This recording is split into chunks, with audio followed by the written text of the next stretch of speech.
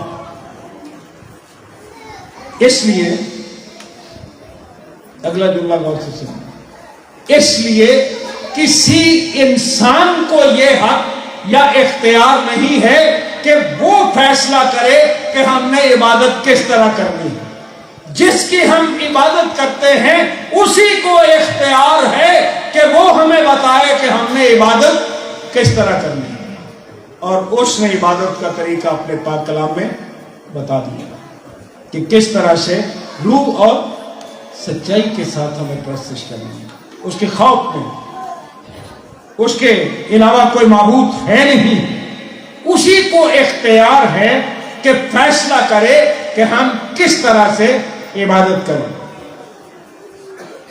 وہی عبادت کا طریقہ بتا سکتا ہے. اور اس نے اپنے پاک کلام میں بتا دیا جیسا ہمارے کنونشن کی مرکزی آیت سے ظاہر ہے. سچی عبادت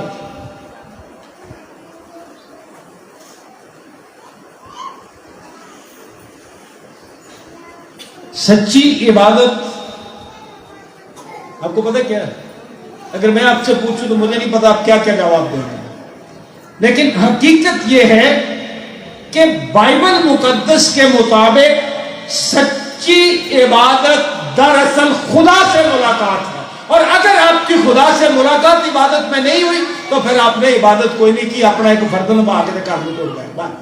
یہ تو زیادہ کوئی کام نہیں.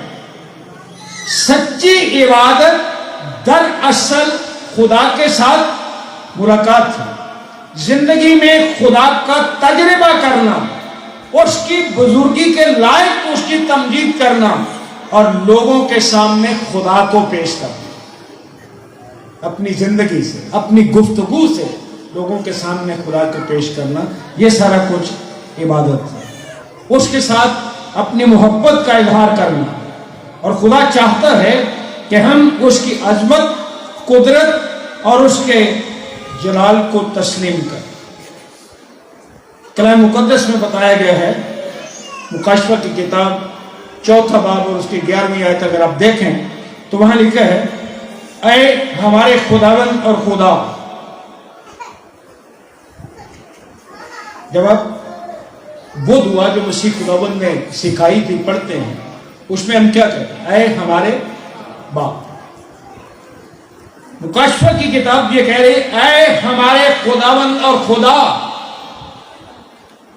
تو ہی تمجید اور عزت اور قدرت کے لائق, کیونکہ تو ہی نے سب چیزیں پیدا کی اور وہ تیری مرضی سے تھیں اور پیدا ہوئی, اور کوئی پرستش اور ستائش اور عبادت کے لائق ہے نہیں. اے ہمارے خداوند اور خدا, تو ہی عزت, تمجید اور تعریف قدرت کے لائق. تو غور نہ سنو ذرا, جے تسی قبراں دے جاندے ہو, بتاں دے چادراں چڑھاندے پھردے ہو, یا ہور کتے جا کے مریم جا کے چادراں چڑھاندے پھردے ہو, ہور کتے جا کے چڑھاندے پھردے ہو, دیوے بالدے ہو, بتاں کے لوک کے بتاں کے چوک کے دعاواں کردے ہو. چلو ہور کچھ نہیں, آج کل ہمارے اندر ایک اور بدعت پیدا ہو گئی ہے. اسی اپنی میز تے یا کسی دے اگے کوئی انساناں دیاں فوٹواں رکھ کے انہاں اگے دعا کردے پھردے. یہ کون سے خدا کی عبادت کر رہا ہے؟ یہ سارا کچھ جو ہے یہ ظاہر کرتا ہے کہ ہمارا اس آیت کے ساتھ پھر کوئی تعلق نہیں, کیونکہ کلام تو یہ کہہ رہا ہے کہ ہمارے خداوند اور خدا تو ہی تمجید اور عزت اور قدرت کے لائق.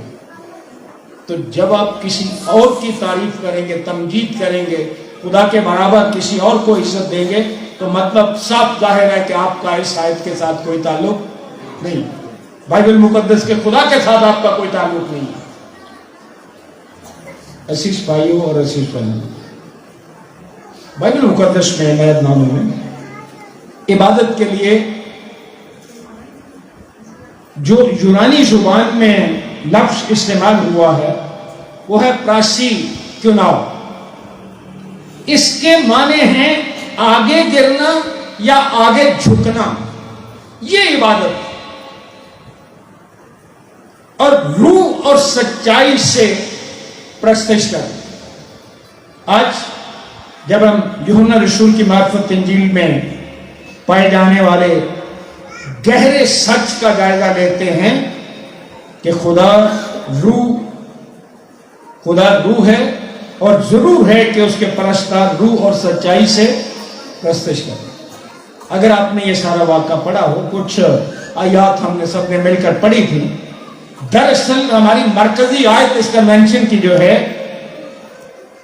یہ یسوع مسیح کی کنویں پر ایک سامری عورت کے ساتھ گفتگو کا حصہ، جو گفتگو خداوند نے اس سامری عورت سے کی تھی، جہاں وہ ظاہر کرتا ہے کہ حقیقی یا سچی عبادت میں کیا کچھ شامل ہے۔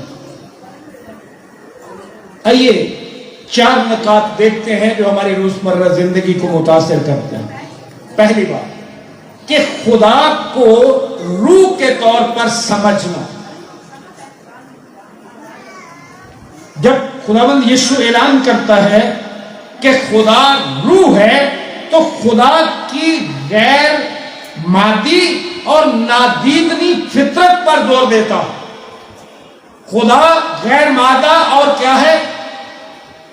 دکھائی نہیں دیتا۔ کیوں؟ خدا کیا ہے؟ روح۔ اس بات کو سمجھیے کہ خداوند نے جب کہا کہ خدا روح ہے تو اس کا مطلب کیا تھا؟ خدا کی غیر مادی اور نادیدنی فطرت پر زور دیا گیا۔ اور جو بت ہوتے ہیں وہ نادیدہ ہوتے ہیں، وہ نادید نہیں ہوتے ہیں، ان کو تو آپ دیکھ سکتے ہیں۔ اس کا مطلب ہے صاف ظاہر ہے کہ وہ پرستش کے لائق نہیں ہے۔ پھر جو بتوں اور جسمانی نمائندگیوں، کئیوں نے درختوں کو، کئیوں نے سانپوں کو، کئیوں نے پتہ نہیں کس کس کو اپنا خدا بنایا ہوا، بائبل مقدس کا خدا فرما رہا ہے خدا روح، وہ نادیدنی فطرت رکھتا ہے۔ مطلب یہ کہ بتوں اور جسمانی نمائندگیوں، ظاہری دیدنی معبودوں کے برعکس ہمارا خدا، بائبل مقدس کا خدا جسمانی حدود سے کیا ہے؟ بالا تر۔ وہ جسمانی حدود میں قید نہیں ہے، وہ ہم عجیب ہر جگہ حاضر و ناظر ہے۔ اب جب ہمیں یہ نقطہ یا یہ سمجھ بوجھ یا فہم آ جائے گا تو عبادت کے بارے نقطہ نظر کو ہم کسی خاص جگہ، کسی خاص رسم سے ہٹا کر روحانی تعلق کی طرف لگ جائیں گے۔ وہ تو کسی جگہ پہ ہی ہے نا، کسی مقام پر ہی ہے نا۔ ہمارا خدا تو ہر جگہ حاضر و ناظر، اس لیے اس سے ہماری نظر ہٹ کے روحانی تعلق کی طرف چلی جائے گی خدا کے ساتھ۔ مطلب یہ ہوا کہ مسیحی عبادت کسی خاص جگہ، رسم یا طریقے کا نام نہیں، بلکہ یہ ایک روحانی تعلق ہے خدا کے ساتھ۔ دیکھیں اب کچھ سمجھ آئی عبادت کیا ہے؟ کہ یہ کسی خاص جگہ، رسم یا طریقے کا نام نہیں، بلکہ خدا کے ساتھ ایک روحانی تعلق ہے۔ اور کلام مقدس یہ بتاتا ہے، دوسرا کرنتھیوں کا خط اگر آپ پڑھیں 30 باب کے 17 میں آئے تو وہاں لکھے اور خدا روح ہے، اور جہاں کہیں خداوند کا روح ہے وہاں آزادی ہے۔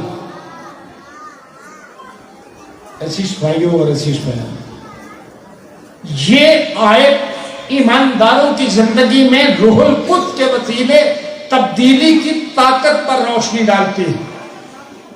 رسول اس بات پر زور دے رہا ہے کہ حقیقی آزادی روح القدس کی موجودگی سے ملتی ہے، اور یہ آزادی گناہ کرنے کی آزادی نہیں ہے، بلکہ یہ آزادی شریعت اور روایات کی غلامی سے آزادی۔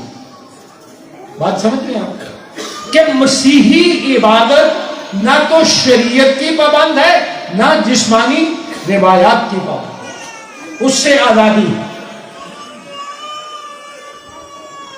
ہم اس طرح غلام نہیں ہیں، اینے ویلے عبادت کرنی ہے، انج کرنی ہے، اے کچھ پڑھنا ہے، یہ تو علاوہ عبادت ہی کوئی نہیں۔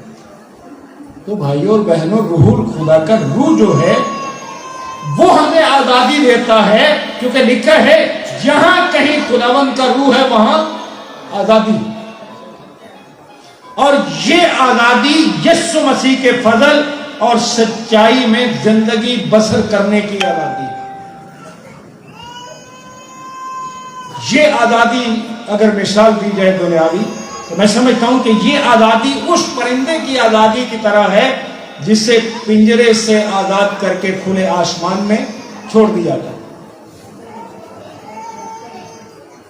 یہ آزادی وہ آزادی ہے جو روح القدس ہماری زندگی میں لاتا ہے۔ ان زنجیروں سے آزادی ہے جو ہمیں اپنے آسمانی باپ کی روح اور سچائی سے پرستش کرنے سے روکتی ہے۔ ان زنجیروں سے ہم آزاد ہو جاتے ہیں۔ اس آزادی سے ہمیں خدا کی حضوری میں کثرت کے ساتھ رہنے کی اجازت ملتی ہے۔ جب میں نے یہ کہا کہ اس آزادی سے ہمیں خدا کی حضوری میں کثرت کے ساتھ رہنے کی آزادی ملتی ہے تو مطلب کیا؟ ہم کسی خاص وقت کے پابند نہیں۔ عزیزو، اس کا مطلب یہ ہے کہ جنہاں کو روح القدس نہیں انہاں نو کثرت نال خدا دی حضوری چ رہن دی بھی اجازت کوئی نہیں، کیونکہ یہ تو ملتی ہے روح القدس کی قدرت میں۔ یہ آزادی جو ہے، چونکہ کلام نے صاف فرما دیا جہاں کہیں خداوند کا روح ہے وہاں آزادی۔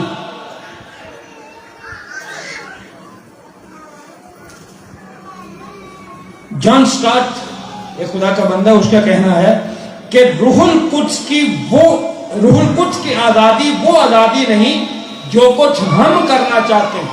جیسا ہم پر الزام لگایا جاتا ہے غیر اقوام کی طرف سے، اور تواڈے تے یسوع مسیح نے سارے گناہوں کا کفارہ دیتا، تو ہی جو مرضی کر دے۔ نہیں، یہ آزادی جو روح القدس کی ہے وہ آزادی نہیں ہے کہ جو کچھ ہم کرنا چاہتے ہیں، بلکہ یہ آزادی وہ کرنے کی طاقت ہے جو ہمیں خدا کے پاک روح کے تابع رہ کر کرنا چاہتے ہیں۔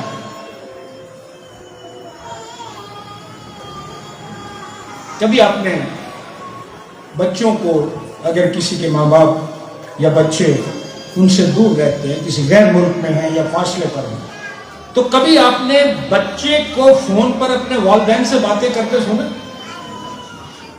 بچہ والدین کو دیکھ نہیں سکتا، لیکن محبت اور رابطہ یا تعلق جو ہے وہ آواز کے ذریعے کیا ہوتا ہے؟ مضبوط ہوتا ہے۔ مسیحی عبادت میں ہمارا خدا نہ دیدنی ہے، ہم بے شک اسے نہیں دیکھ سکتے، لیکن آواز کے ذریعے سے ہماری محبت کا رابطہ اس کے ساتھ اور تعلق اس کے ساتھ بڑھتا ہے عبادت کے ذریعے۔ عزیز بھائیوں اور عزیز بہنوں، یاد رکھیے کہ اسی طرح ہمارا تعلق خدا کے ساتھ، ہمارا تعلق جو ہے وہ جسمانی موجودگی سے بالا تر، یہ آواز کے ذریعے ایک روحانی تعلق ہے۔ مسیحی عبادت جو A.W. ٹوزر خدا کا خادم کہتا ہے، وہ عبادت نہیں جو ہمارے اندر مسیح سے زیادہ ہمارے ارد گرد کی ثقافت کی عکاسی کرتی ہے، کہ اگر ہم بت پرستوں میں رہتے ہیں تو ہم ان کی رسمیں اپنا لیں، اگر ہم کسی اور تہذیب میں یا معاشرے میں یا ثقافت میں رہتے ہیں تو ہم ان کی رسمیں اپنا لیں۔ وہ عبادت نہیں ہے جو ہمارے اندر مسیح سے زیادہ ہمارے ارد گرد کی ثقافت کی عکاسی کرے، پھر وہ عبادت نہیں رہتی۔ اب آگے دوسری بات اس سلسلے میں کہ روح میں عبادت کرنا، کیونکہ ہماری مرکزی آیت ہے